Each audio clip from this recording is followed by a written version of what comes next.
saja.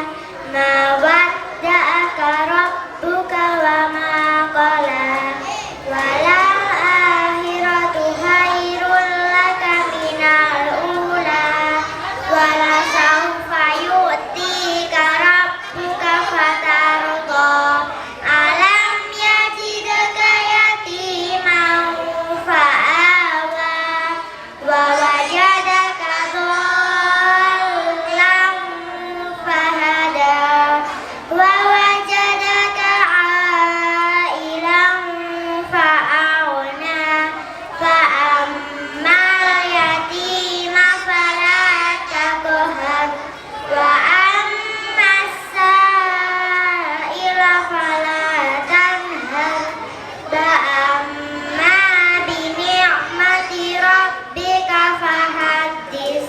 Sadaqallahul adzim. Warahmatullahi wabarakatuh.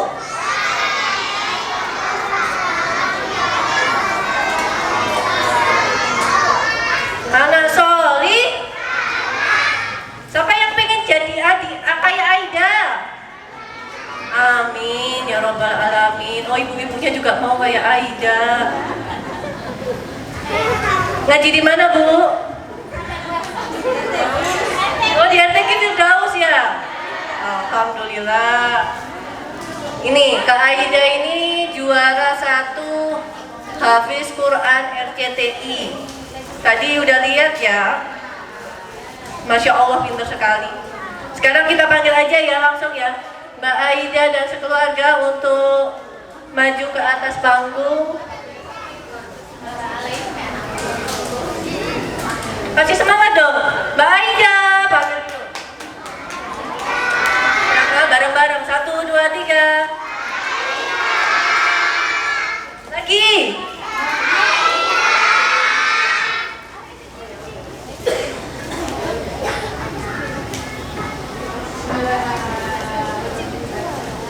Nah, ini dia Mbak Aida, Masya Allah.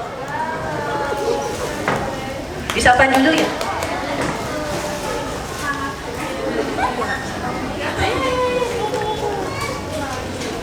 Assalamualaikum semuanya.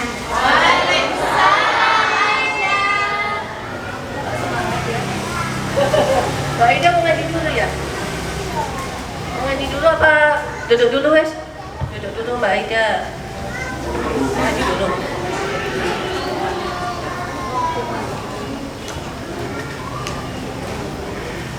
A'udzu billahi minasy syaithanir rajim. Bismillahirrahmanirrahim. Alif Lam Mim. Allahu la ilaha illa huwal hayyul qayyum. Nazzala 'alaikal kitaba bil haqqi musaddiqan lima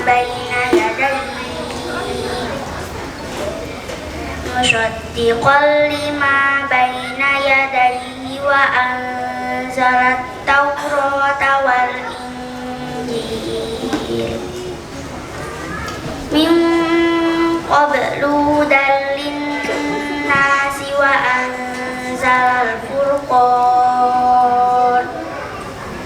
Innal ladzina kafaru bi ayatillahi lahum adzabun syadid.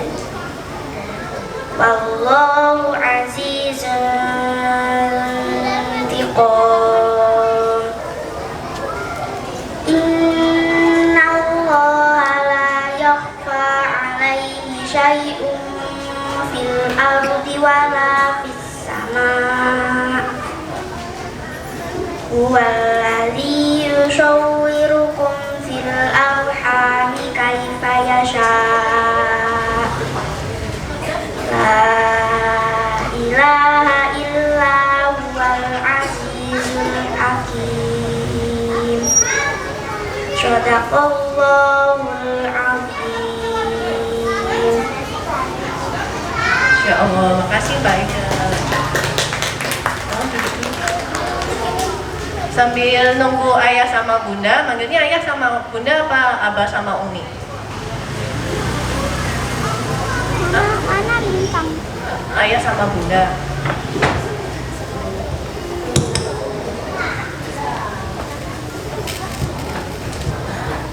Mbak Aida dulu belajar ngaji dulu apa belajar hafalan dulu? Belajar ngaji dulu. Ngaji dulu mulai dari jilid 1. Oh, dari jilid 1 terus sampai jilid 6 terus baru hafalan. Untuk lebih jelasnya kita panggil ayah bundanya deh. Monggo.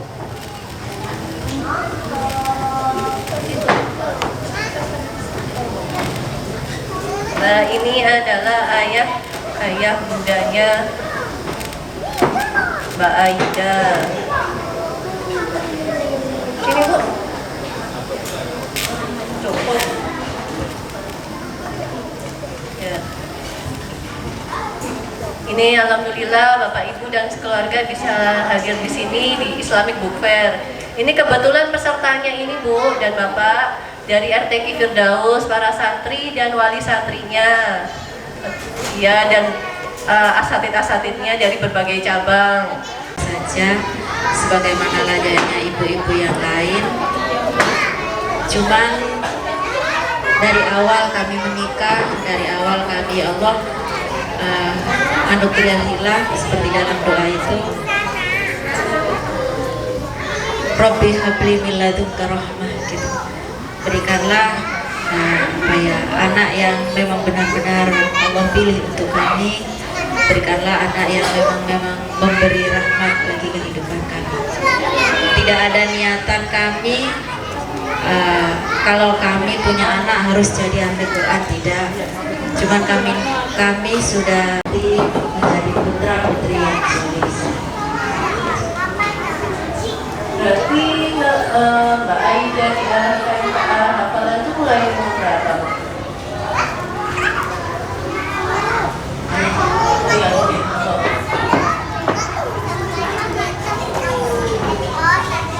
Bismillahirrahmanirrahim. Assalamualaikum warahmatullahi wabarakatuh. Sekarang yang menjawab anak-anak. Tadi orang tuanya, sekarang adik-adik yang kecil, yang hafid sama hafidhah. Pengen dengar suaranya yang keras saya. Assalamualaikum warahmatullahi wabarakatuh.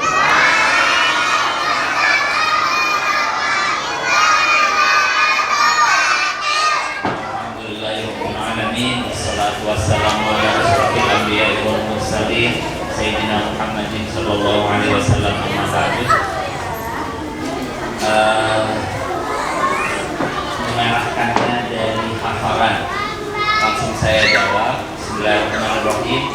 Kalau mengarahkannya hafalannya, alhamdulillah kalau sama adik-adik di sini, ini adik usia Mulai 3 tahun. mulai 3 tahun. Berarti kalau misalkan di lomba lari begitu ya, kalau misalkan di lomba lari, Aida sama adik-adik di sini insya Allah adik-adik yang menang.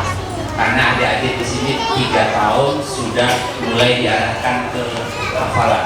Kalau Mbak Aida dulu insya Allah umur 5 tahun baru mulai hafalan.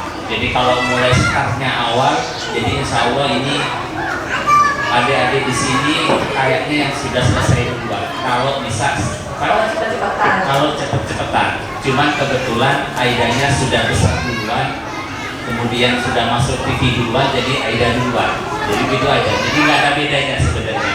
Cuman startnya Aida duluan. Coba misalkan umurnya sama-sama kecil, Mbak Aida waktu itu masih umur 5 kurang lebih, adik sudah 3 tahun. Berarti kan kalau misalkan dari awal, berarti adik-adik di sini yang lebih awal saja, yang lebih juara 1 kayak seperti itu. Gitu. Jadi kalau mengarahkannya itu kurang lebih umur 5 tahun ketika Aida kelas ketika B semester 3 kalau nggak salah ya, insya Allah itu. Jadi sudah umur 5 lebih mungkin, karena sudah mau masuk ke sekolah dasar itu. Seperti itu. Itu mulai hafalannya mulai dari mana, Pak? Hafalannya mulai dari surat Ad-Duha kalau nggak salah sampai surat An-Nas. Itu harus selesai dulu. Asyam, dari surat Asyam sampai surat An-Nas. Diprotes sama anaknya, bukan Ad-Duha, Asyam katanya. Memang saya nggak ikut-ikut hafal, jadi nggak tahu. Dari surat Asyam sampai surat An-Nas itu alhamdulillah Mbak Aida selesai di TKB itu, di TPQ-nya seperti itu. Baru setelah itu dia baru menginjak dari surat Al-Fatihah, Al-Baqarah, Ali Imran, dan selanjutnya dan selanjutnya. Surat An-Naba sama sebenarnya? Untuk surat An-Naba sama juz 29 sempat di 15, sempat di 27, sempat di 25. Itu pada waktu itu ketika kita alhamdulillah ikut acara salah satu televisi RCTI itu, malam-malamnya begitu Aida ditanyakan, Aida hafal berapa? Juz 1, 2, 3, 4 sampai 12. Ini belum hafal, belum hafal, belum. Ya sudah, besok tantangannya juz 29 surat ini, silakan hafalkan malam ini. Kalau kurang lebih jam 10 dan 11 malam sudah ngantuk-ngantuk, hafalkan surat ini. Besok pagi jam 8 kita konten langsung studio. Masya Allah. Jadi malamnya lagi Aida tantangannya besok surat misalkan Al-Kahfi, besok pagi tantangannya surat ini. Jadi malam-malam dia harus hafalkan, besok pagi harus sudah siap. Jadi kalau paginya itu sudah hilang, capek, ngantuk, tidur atau lupa atau gimana, ya terus ya. Jadi hafalannya Mbak tadi jawab itu juz 29-nya sebenarnya tidak utuh juz 29. Jadi hanya ngambil beberapa surat saja. Jadi hari ini surat 29 surat apa ya? Al-Mulk gitulah, terus Al-Haqqah dan lain sebagainya. Jadi hanya satu surat saja. Jadi dikasih begitu.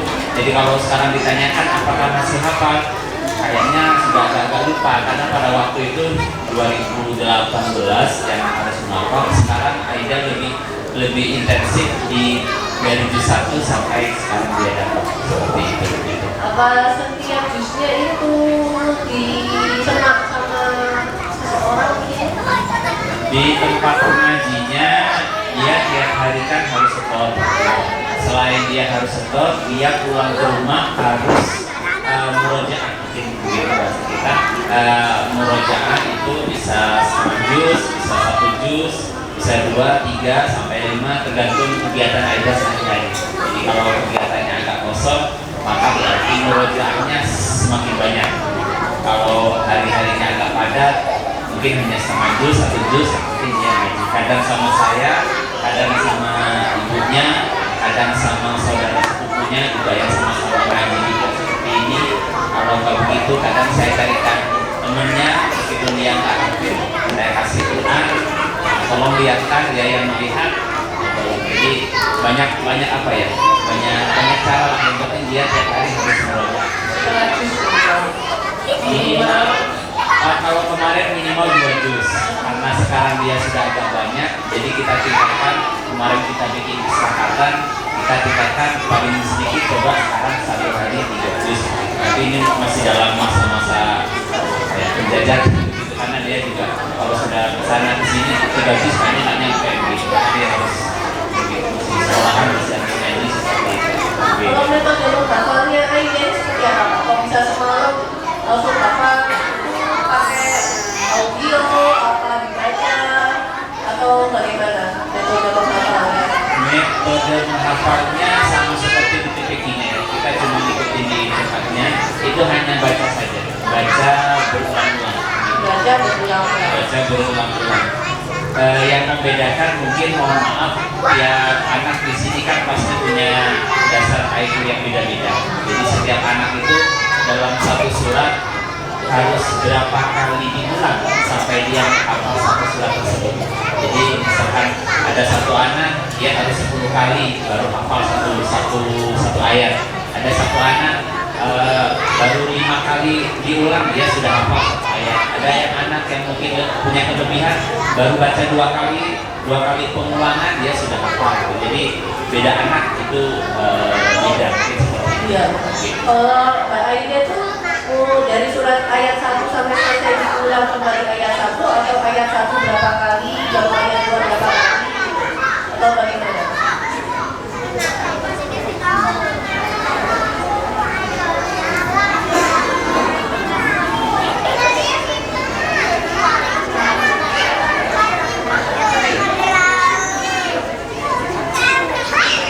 Ini Mbak Aida ya.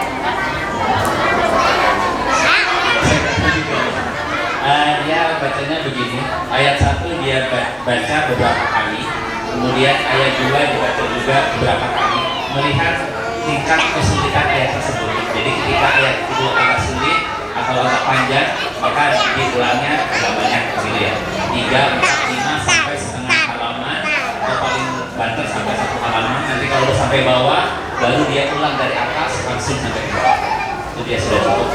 Tapi melihat ayatnya semakin panjang, semakin sulit, semakin banyak yang sama-sama seperti itu, maka pengulangannya mungkin agak lebih banyak.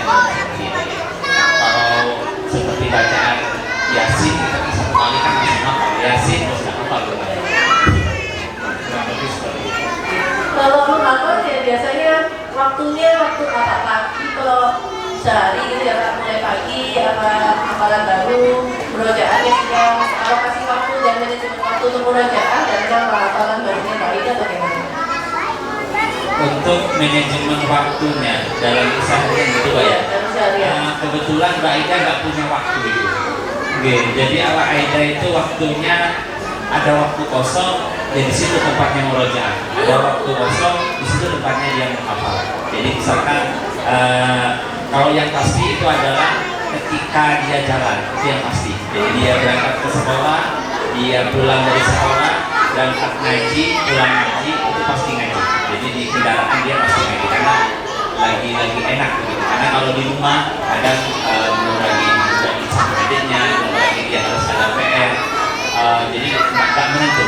Kemudian kalau kita jalan ke mandi ke sungai seperti itu, atau kalau kadang kita lagi kemana itu waktunya nggak menentu. Jadi bisa pagi baca subuh, bisa sebelum berangkat sekolah, kadang jam istirahat sekolah, kadang pulang sekolah, kadang sebelum ngaji, kadang ngajinya libur, akan tempat ngajinya dia murojaah sama menambah begitu, kadang baca maghrib, kadang baca isya, kadang sebelum tidur. Jadi dalam sehari penuh itu kayaknya kita nggak punya jam yang hari ini harus jam sekian harus tidur, ya kayaknya kita nggak punya. Jadi kita apa ya?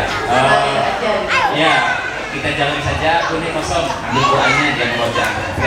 Ketika dia sudah selesai murojaah, maka dia saya bebaskan gitu. Tadi yang main sama adiknya, mau pegang buku, mau makan, itu silakan. Nanti kita kasih waktu mungkin setengah jam, 1 jam atau agak lama, sama lagi lalu murojaah lagi. Jadi apa ya? Seperti itu lah. Jadi waktunya nggak ada waktu yang pas untuk Mbak Aida. Cuma kalau dibilang berapa kali Mbak Aida dalam sehari ngaji, kalau berulang-ulang Mbak. Jadi kalau dihitung misalkan pagi itu baca sholat, kemudian mau berangkat sekolah, perjalanan ke sekolah, istirahat di sekolah, istirahat kedua di sekolah, kemudian pulang ke rumah, kemudian mau berangkat ngaji, di perjalanan ngaji, di tempat pengajian, pulang dari ngaji, pada maghrib, pada isya, mau tidur. 13-an kurang lebih. Kalau hitungan, kadang itu tidak. Jadi ada ini, ada itu, ada. Jadi kita kondisional saja lah. Yang penting anak itu sudah terbiasa pegang Quran, itu insya Allah ngatur waktunya itu lebih gampang.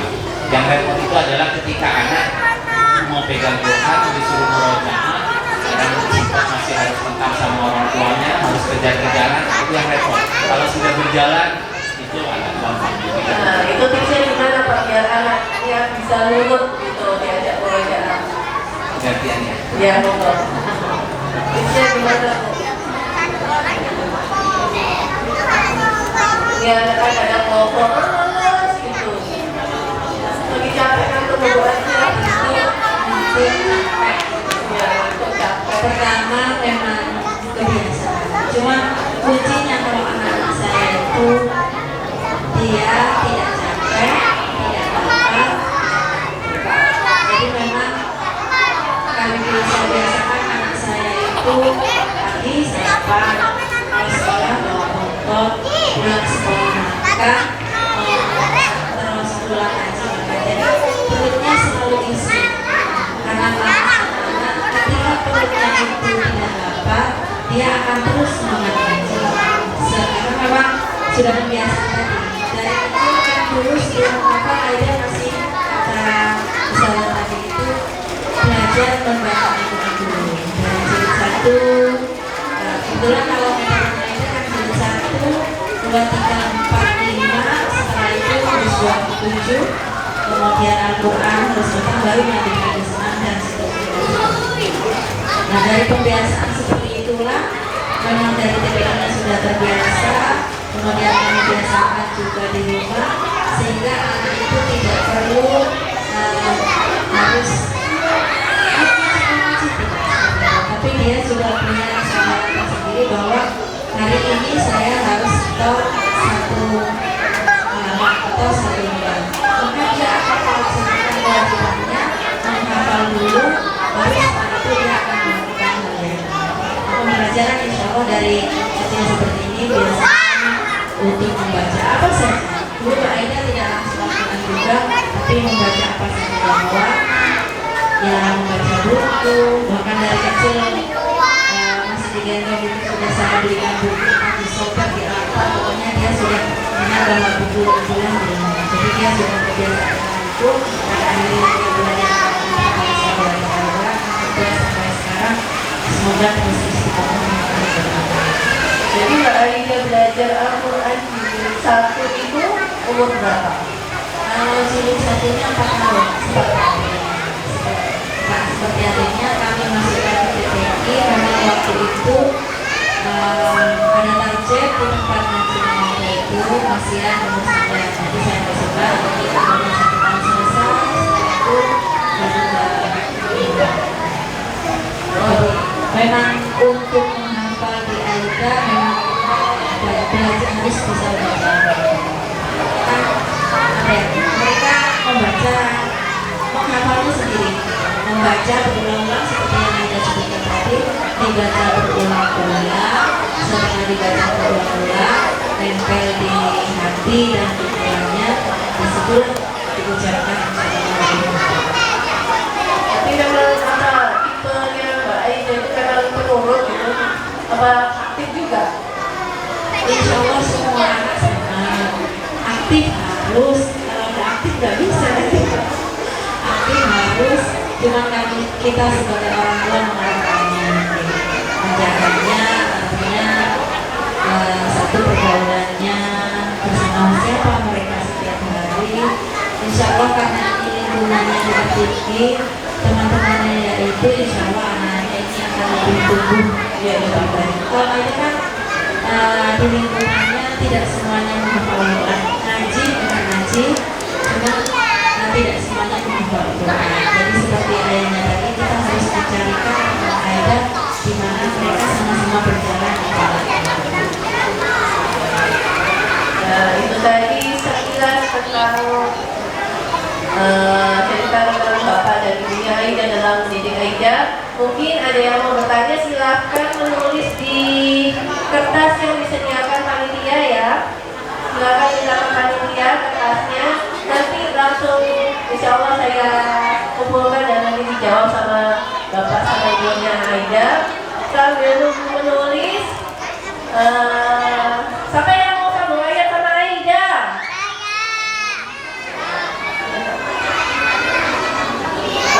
Ayo Mbak Syasha sama Mbak Lintang mana ini? Ayo maju dulu yuk. Ini katanya mau sambung ayat sama Aida, mau surat anak Mbak Aida. Tapi nggak mau sendirian, maunya berdua. Jadi satu ayat ya Mbak Aida ya.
كفافا إن يوم الفصل كان ميقاتا يوم ينفخ في الصور فتأتون أفواجا وفتحت السماء فكانت أبوابا وسيرت الجبال فكانت سرابا إن جهنم كانت مرصادا للطاغين مآبا لابثين فيها أحقابا لا يذوقون فيها بردا ولا شرابا إلا حميما وغساقا جزاء وفاقا إنهم كانوا لا يرجون حسابا وكذبوا بآياتنا كذابا وكل شيء أحصيناه كتابا فذوقوا فلن نزيدكم إلا عذابا إن للمتقين مفازا حدائق وأعنابا وكواعب أترابا وكأسا دهاقا لا يسمعون فيها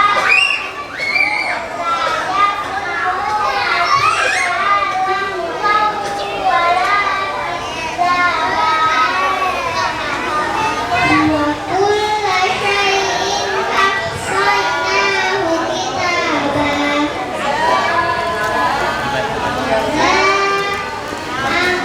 من ربك عطاء حسابا السماوات والأرض وما بينهما الرحمن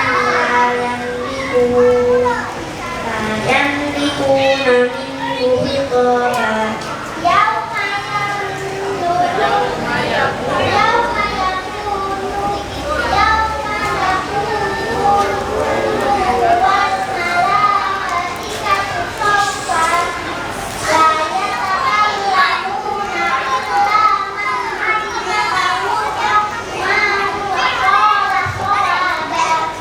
يوم ذلك يوم الحق فمن شاء اتخذ إلى ربه مآبا إنا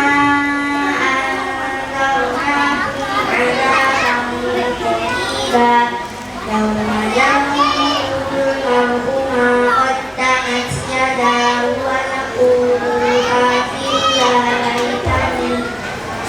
ليتني كنت ترابا صدق الله العظيم. Masya Allah, terima kasih Mbak Aida, Tasya dan Mbak Lintang. Ini ada satu lagi namanya Mbak Zizi. Mbak Zizi mau surat Al-Fatihah.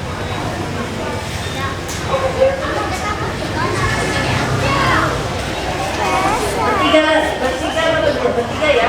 Apa dia bisa?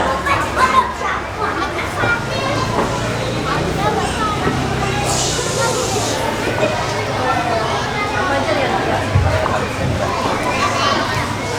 Yo, Mbak Salim dulu sama Mbak Aida. Mbak Salim dulu.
وادخلي جنتي صدق الله العظيم.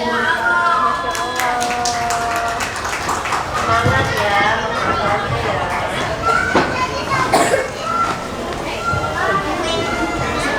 Tolong Ibu tolong doanya yang lengkap baru diucapkan pelan-pelan. Kita mau nyentuh meskipun sudah banyak Ibu. Ya, memang di YouTube itu sudah banyak sekali ilmu-ilmu yang kita bisa pelajari, tapi perlu kita saring juga karena di YouTube itu insya Allah sudah semuanya tahu berbagai ilmu yang datang. Tapi memang orang mencari ilmu, kata guru kami yang kami belajar, ilmu doa itu harus bersambung sama ini.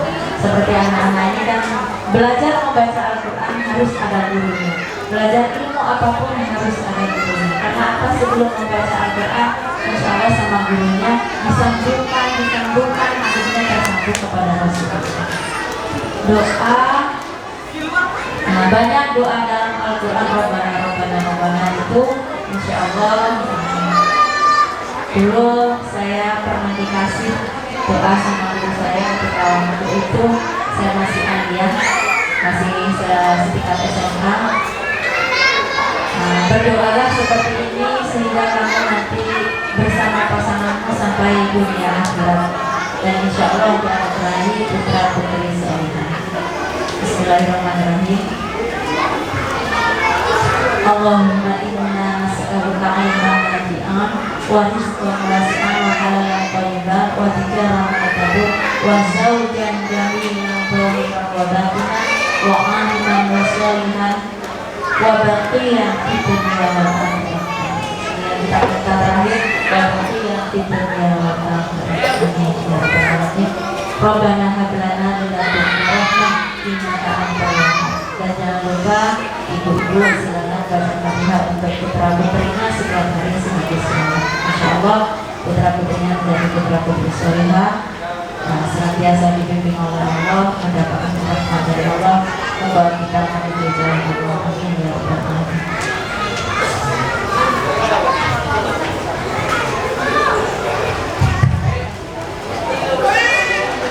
Saya coba beberapa soal tadi itu pertanyaan untuk saya jawab terkait doa barusan itu yang dibaca ibunya. Kalau bisa menurut saya mendingan bapaknya nggak usah ikut doa, ibunya aja ingetin. Kamu anaknya ingetin, kalau anaknya bacain. Saya yang sering ngomong begitu ke istri saya, sampai aja bacain doa tadi. Jadi kalau mau tidur, saya sebagai suami bawa bapak ke sini mungkin ingetin saja, anaknya udah didoain belum? Gitu. Karena banyak informasi itu banyak dari guru-guru, doanya seorang ibu itu lebih bersih dibandingkan doa seorang ibu. Apakah ayah tidak perlu berdoa? Ya, ayahnya juga perlu berdoa. Cuman menurut saya ibunya dulu suruh berdoa, kalau sudah ibunya doa baru ayahnya. Yang sering dilakukan oleh istri saya adalah ketika sebelum tidur dia membacakan doa untuk kedua anak kami, seperti itu. Itu masalah doa. Bapak Ibu yang saya hormati, saya akan merangkum dari semua pertanyaan tersebut. Menurut kami itu ada 5 faktor. Ada 5 faktor yang insya Allah kita jalankan, insya Allah ketemulah apa hasilnya apanya. Yang pertama, sebenarnya untuk menjadikan anak-anak yang hafidh begini ini, sebelumnya itu kan harus ada orang tuanya.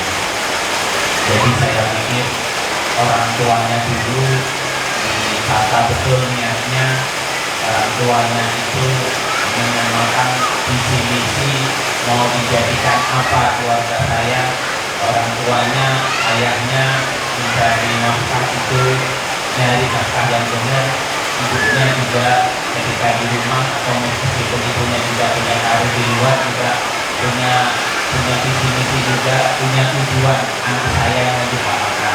Jadi itu saya pikir orang tua dulu. Jadi salah kalau saya itu mohon maaf anaknya yang dituntut itu saya pikir bukan anaknya dulu, seharusnya orang tuanya dulu. Baik itu dari baru menikah, kemudian dalam kandungan, kemudian lahir bayi itu sudah diomong-omongkan dulu. Jadi bahasanya itu musyawarah berdua begitu, mau diapakan keluarga kita, mau gimana, kita mau nyari rezeki di mana, kemudian nanti masuk pendidikan di mana, kemudian kita cari tempat rumah di mana, kemudian mau diapakan nanti anak-anak kita mau diapakan, itu di orang tua dulu ditata niatnya itu. Yang kedua, ketika orang tua itu sudah apa ya, sudah bagus niatnya,